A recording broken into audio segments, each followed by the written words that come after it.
Hola, amigos. I feel the need to specify before we begin that we are talking about fictional 2D animal people. The Sarkaz video showed me that this disclaimer is needed. I do not condone any real-world discrimination, and this is an elaborate multi-day constructed meme video. Didn't realize I had to spell that one out for you. Don't go and be racist in your real everyday life. And given this is a weeb community, some of y'all need to hear that. You bunch of special weeks. With that being said, let's sort Arknights races for our grand experiment. You're all lucky you're not in the control group. Yeah, they just got a list of every single Arknights character ranked. It was 20 hours long. None of them survived. However, much like Cave Johnson, we have used this knowledge to create a better test. So without further ado, welcome to a Roingus Lab psychological experiment to see how the deranged react to objectively correct opinions. The Sarkaz just suck, man. Ruining the second arc is already pretty bad. I mean, they are just so fucking annoying and pretentiously written.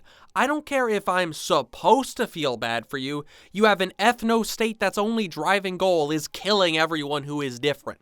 Even when you had Jesus with titties, there was a popular uprising because she was a little too interested in that disgusting healthcare instead of the glorious military-industrial complex. The only way their little shanty town could actually achieve anything was when Amia, who isn't a Sarkaz, took over. As a British gangster from the 1850s would say, "They couldn't nick a biscuit off me nan." Even goats like Fremont can't save these violent, war-loving, peace-hating Sarkaz. Durin cannot help themselves from being annoying. Oh, you're eepy. Shut up. So is the single mom who I evicted because she couldn't pay her rent. Didn't make me like her. Oh, you're a bratty child who had it rough. Yeah, you and half the young characters in Arknights. Get your own personality. Oh, you have a doctor wife. That's nice, Mr. Shapiro. I hope you love her as much as you love Soviet-era brutalism. And Myrtle, you're just a bit dumb and annoying. The others are way more hateable. I just want to teach Myrtle how to flame on any Riot Games property.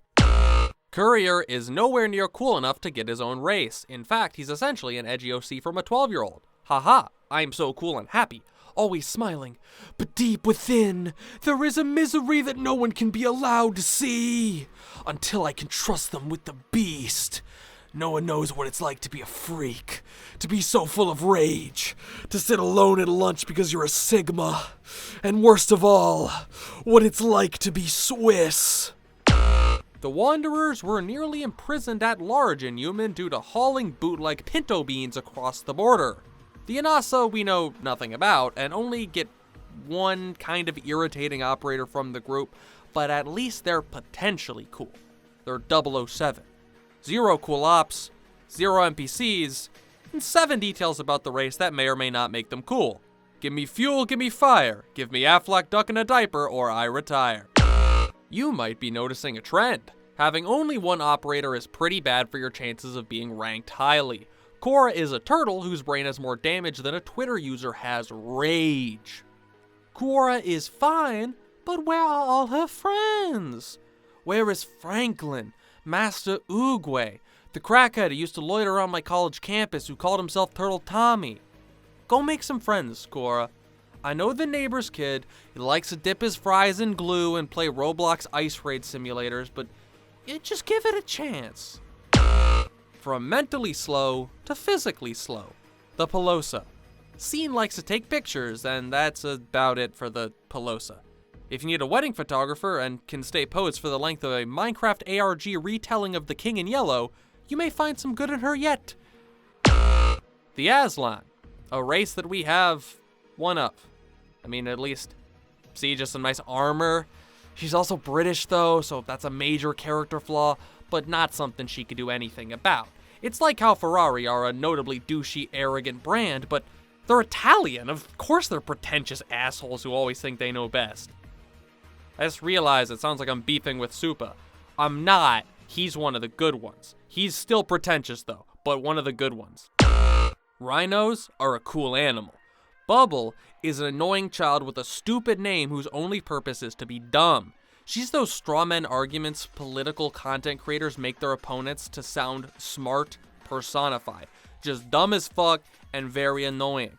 It's not even because she's made by someone exclusively to be annoying and dumb like said caricatures. She just is. Holy fuck. A race with more than one character finally. The Oni are a group that were once Sarkaz, but are now much cooler. Now why, despite being much cooler, are they still so low? I am not a thing versus thing Japan person. I don't have the love of all things Japanese that would cause me to immediately like them. Meaning I'm left with a Fed who sold out, dude person, send me somewhere sunlight can never touch, and Zyra's strongest soldier.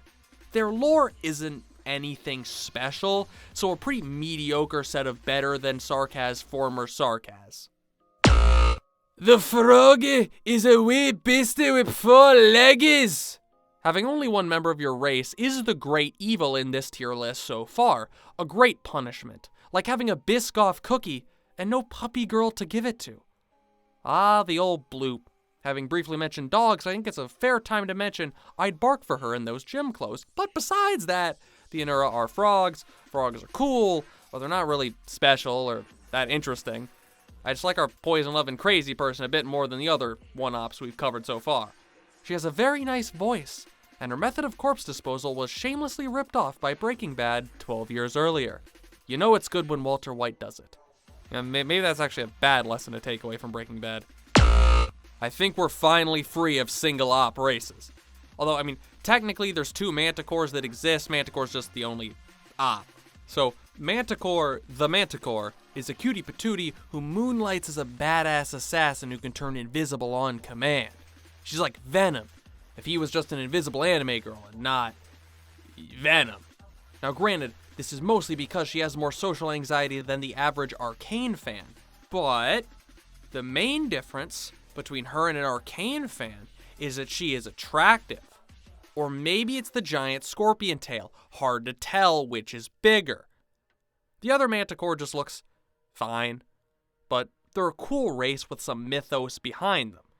Now I need to finish this segment before I talk about Manticore's skin, just like replay that section about bloops. I'd bark for her dancer outfit. Next up is the Kylin, another single-op race, because Lysie is not just part of a cool single-op race, but she's actually cool herself. Manticore's still, going to therapy, getting things worked out. Lysie was the best part of Blaze Alter's event, and truly embodies Yan. As a cultivation novel protagonist, you know she can drop 1,000 steps over the mountain, into the heavenly lightning spear, and finish off with the Storm Lord's monumental decree. This is what will regain face for the Emperor, especially after the Buffalo Wild Wings incident. He told Mountain that the Colombians have no culture, before the big men sat him down in a Buffalo Wild Wings, gave him a YouTube video essay to watch while eating a 40-piece. The Emperor wept that day, for he had been wrong. I'd say the Lung are more disappointing than Enfield's art design, but that may be too far. They still have Lee. Now, much like Enfield's art design, the Lung at large best resembles a modern Pokemon game. Flat, uninspired, and with a shiny sheen that briefly distracts your lizard brain from how disappointing of a product you're being presented with. So I guess like Chen is the art design, the Royal Duo are the world building, and the Elderly are the first area. At least Lee is the factory, combat, Chinese area, and Arclight. Really hogging all the glory, huh, Lee? Also funny that Magikarp is the only one of the Lung who I didn't compare to modern Pokemon. How did the Emperor's family lose so much face? The glory of Yan will never recover from this aura loss. At least the new Enfield Chen seems pretty happy, so, maybe the aura loss is recovered from later. I know we're already midway through, and I probably should have said this at the beginning, but I figure it's worth saying certain groups aren't being counted, or counted independently. Obviously, if we let the Earth people in, we'd be sweeping the competition. I mean, on Terra, they have a problem with too much life in the ocean. Yeah, like that's an issue for us. Priestess and the Precursors aren't really in the spirit of this, although of course she alone would get them ranked higher than the Sarkaz, whose good members are held at gunpoint by a grand armada of garbage not seen since I last loaded up the Steam Early Access page. Unicorns have no ops, and I don't like this bitch and her Frosty the Snowman cosplay. These races are all smaller parts of larger wholes where they will be counted. These aren't humanoid, so they also won't be included. Sorry, Pengdrick Lamar. Now, some nice humanoids are Farinmoots. Usually. There's enough Sui and, well, Kiera to give them a slot. I do think the Sui are a massive waste of opportunity. I like a lot of the Sui, but as a group and concept, Farinmoots as a whole are kind of lame. And the Sui often feel more human than eternal, which is cool as characters, but lacks a uniqueness that these characters should probably have. Ya is a whiny toddler. This is a reference to the average Ogre Cap fan. And Kiera's just kind of lame. Again, I don't buy that she's an ageless figure. It's difficult to write that, no doubt, but come on, HG, you're hiring professionals. You are hiring professionals, right? From a very interesting concept to Forte are kind of conceptually boring. Being bovines, their whole thing is generally big and strong. Although they are most of the Minoan population, which is known for poetry, art, and never shutting up about how they were relevant generations ago. This gives them the legendary combo of being the LeBron James of being built like, well, LeBron James, and being the Michael Jordan of living in the past. Outside of Croissant, who instead lives in a tin shed in Koshkonong, Missouri. One NBA reference wasn't enough, so we're here to bring it back with number 2. Perro is hit about as often as Shaq at the free throw line. This is a shame, given there are so many of them.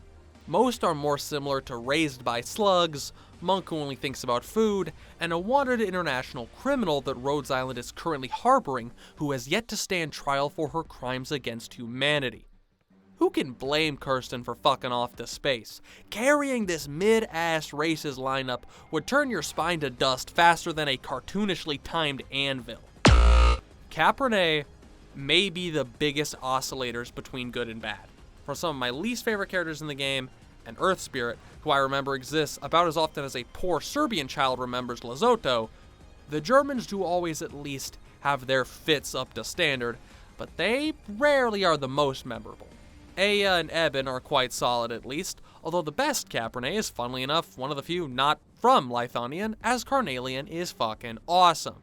A bit violent, and I guess does live in Lithonian now, huh? Either way, similar to the Forte, the Caprinae are fairly connected to a nation, and Lithonian's art and casting obsession is at least pretty cool. It's not just, hitting the gym or finger painting. The Vouivre are like if the Forte had characters that were relevant. Saria's involved in Peak, and gets to be involved often enough to actually show personality through the sheen of cool indifference. This does not always happen with a lot of characters, especially in non-Arknights gacha games. Granted, those tend to be written on the level of ChatGPT. Bagpipe and Sail each got mad at Reed for burning hundreds of civilians alive. The woke mob has taken our good Christian values from us. What's wrong with a good old witch hunt? Puzzle buying everything he can find Andrew Tate selling. Bliscarm keeping everyone together on Blacksteel because her wife is too busy watching every Sellsword Arts YouTube short to actually help anyone in Blacksteel. But she at least locked in to shit on the eyeless bank employee, as they took on big business in a way that would make Teddy Roosevelt proud. And finally, Tatapons is based because these damn Sarkaz are always ruining everything. The Sarkaz and being good are natural enemies, like the Sarkaz and the Sancta, or the Sarkaz and the Ancients, or the Sarkaz and the Sarkaz. Damn Sarkaz, they ruined Kazdel. We've done it. We're free from one-op races. Elves get to go really high despite having Mumu and a bunch of NPC Swedish Fent addicts. This is a reference to Mumu being awesome. One of the best characters from Lone Trail, carrying the elves like Kirsten carries the dogs. I like the unique powers Mumu has and that elves are like giga vulnerable to Originium. It's interesting given the more we learn about Originium, what exactly this might mean about the elves or the substance itself. Also, What other race has an op that says Coinky Dink and shows up in an event as a FNAF reference? I do like some lizards, but I feel like HG has never fully maximized their potential when creating the Savra. At the very least, they have some of the most visually striking designs, like Ethan's zipper that's so big you could use it as a kettlebell, and Big Jacket's strongest soldier, not to mention the legendary League references they put in the Savra. Twink Malphite and Renekton from a black and white artistic French film about a lizard getting old and watching the world pass him by. If only the race was interesting as a whole. They have striking designs, but they're rooted in flash, not substance. I've talked about previous races having their ups and downs, but I spoke too soon about the Caprinae, because the Aegir aren't even a bell curve. They instead have a set of two parabolas on opposite sides of a graph. On one hand, you have the most annoying white bitches you've ever seen, and the inventor of the micropenis. On the other hand, you have the only good thing the Seaborn have ever brought upon the world, Irene's harem. Stop yelling at me please, I don't know what's happening. A reference to the superior baked cheese snack, yeah, I said it, Cheez-It, Thorns, aka every operator in the game, and a Twitter porn artist going by Oopie Goopy. There is so much potential for Aegir to be cool, and there are so many things that live in the water to choose from. Too bad Aegir and the Seaborn both are lore-ruiningly bad. Feels like seeing an Ancient Aliens episode where everything cool that we see other nations discovering or doing scientifically just comes up in Path of Life as, oh, we could have done that, or, oh, we've done it first. Shut the fuck up. You're completely insufferable, but I can't even root against them, because so are the Seaborn. The whole ocean is completely ill, but plenty of our ops are great. Some resemble their ancestral homeland as a dog shit, but plenty are pretty alright. Back on that dog life. The Vulpo are defined by great NPCs. There are only 6 in total, 5 that are good, but those 5 are heaters. Narantuya's number 2 goon, Justin J.J. Fitzroy Jr., fresh off banging nasty on the roof of a skyscraper in Lone Trail. Irish Fox Woman from the Blonde event, Suicidal NFT Bro, and Sunny, charged with breaking and entering. Vulpo also have some of the OGs, Angelina, Franca, the Anteater to Liskarms, well, Anthill, Frostleaf, OG useless op, Perfumer, OG niche healer, Cutter, OG forgettable, and Durnar, OG mob boss running the candy trade. I do also like Ingrid or Vulpus, whether she is dropping her look of fury and killing someone or internally laughing at the naivety of penance. Sticking with the dog theme, we're heading to the Lupo. Similarly to the Perro, there are a fuck ton of them. Now it is true that the big 3 in Syracuse are overrated. Texas is boring. Lapland is a badly RP'd D&D character. And Penis? Penis is actually good. She's deserving of the attention she gets when she isn't fucking around with my favorite Lupo. Euro Truck Simulator's consequences were a massive benefit to the Lapland Ultra event, as Irene with an E is the best character. I love me some Crown Slayer, but Irene was peak. Horn is generic, but nice in Victoria. Province is the best catastrophe messenger we've got, and tons of the Mafia NPCs are cool. The whole Mafia structure is built by the Lupo for the Lupo, so it gives them some lore depth, nice, even if it defines them by essentially just taking from people who are actually talented. The Elaphia get a different bias to most of the races that are high. As opposed to liking a ton of the characters, I really like the antlers as a design detail.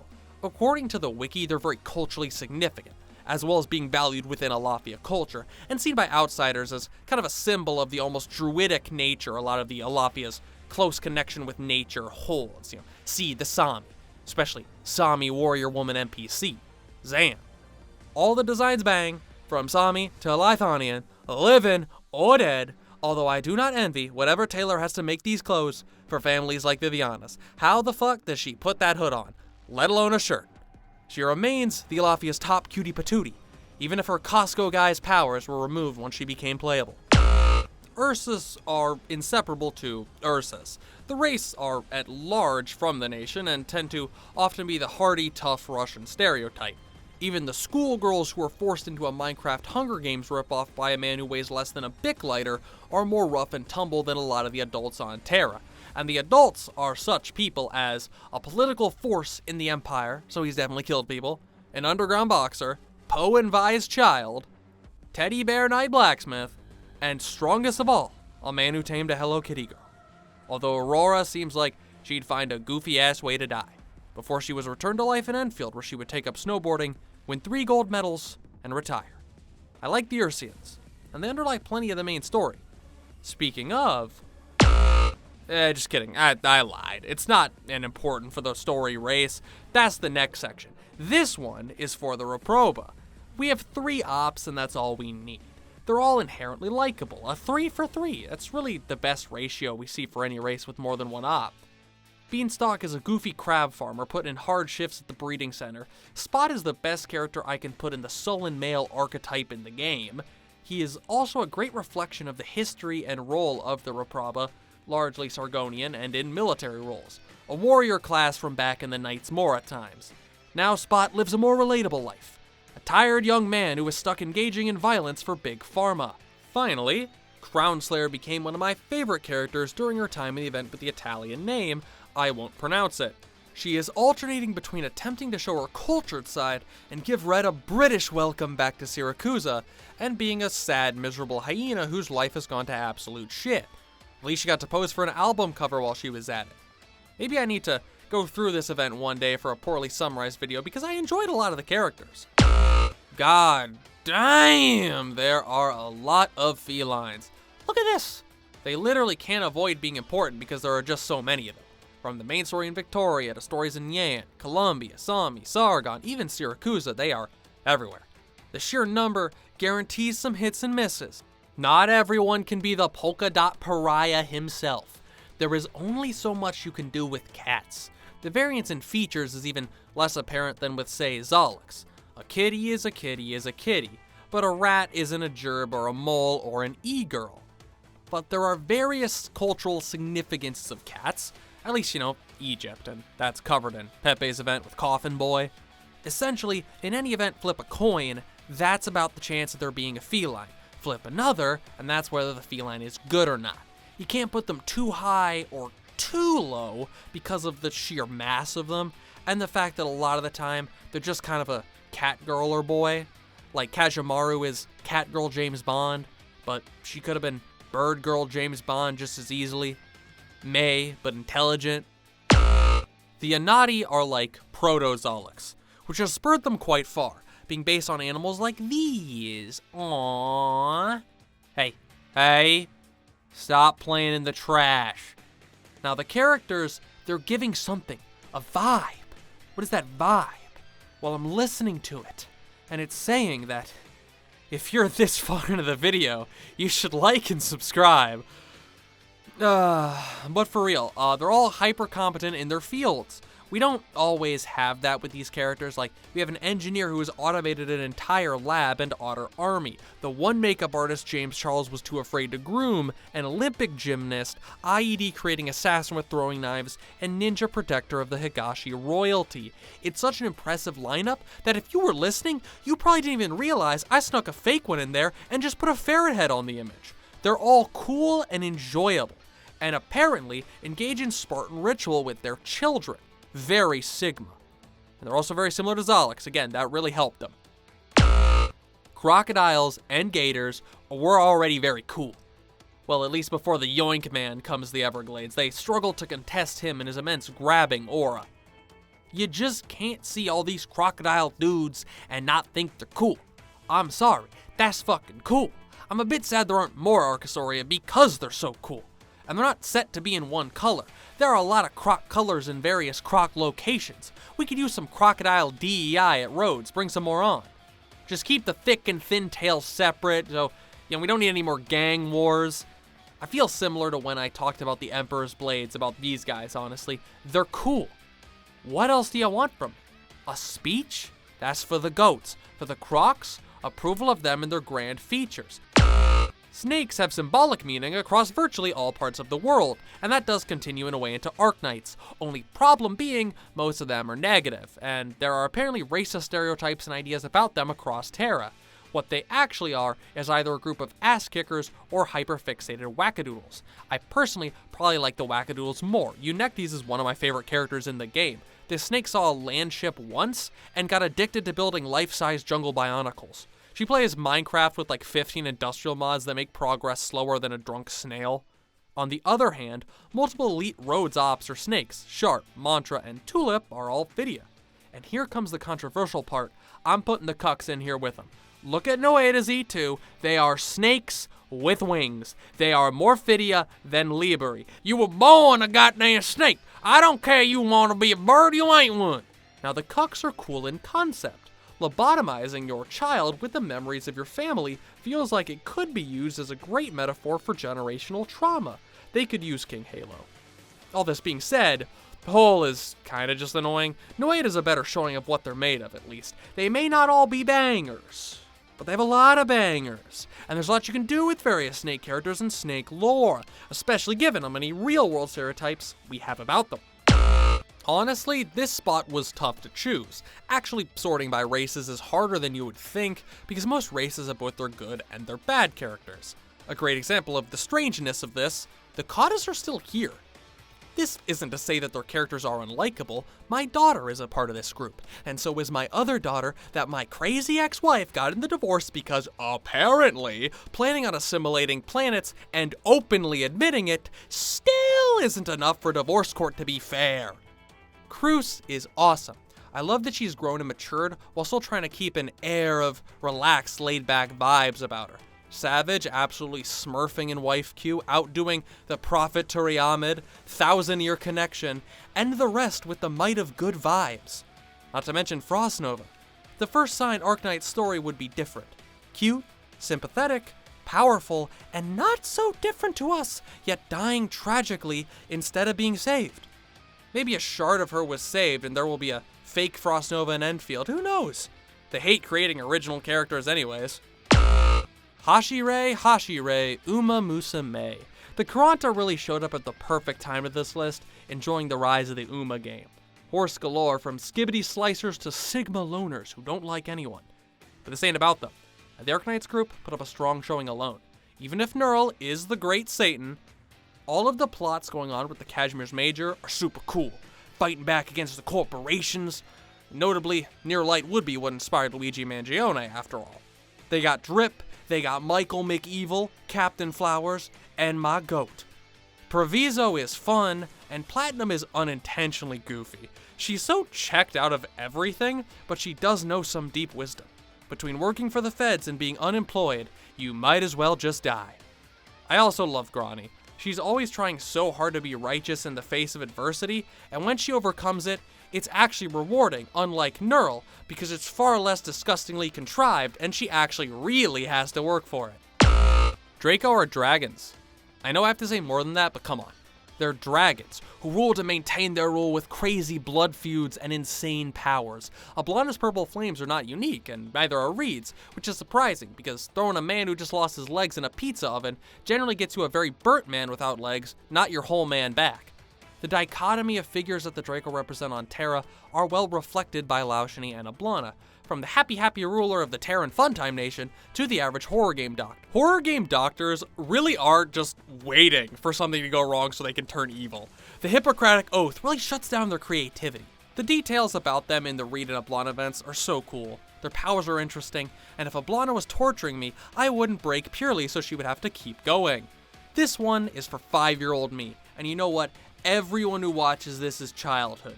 We love dragons, whether they're sweethearts or want to sound you with a corn dog.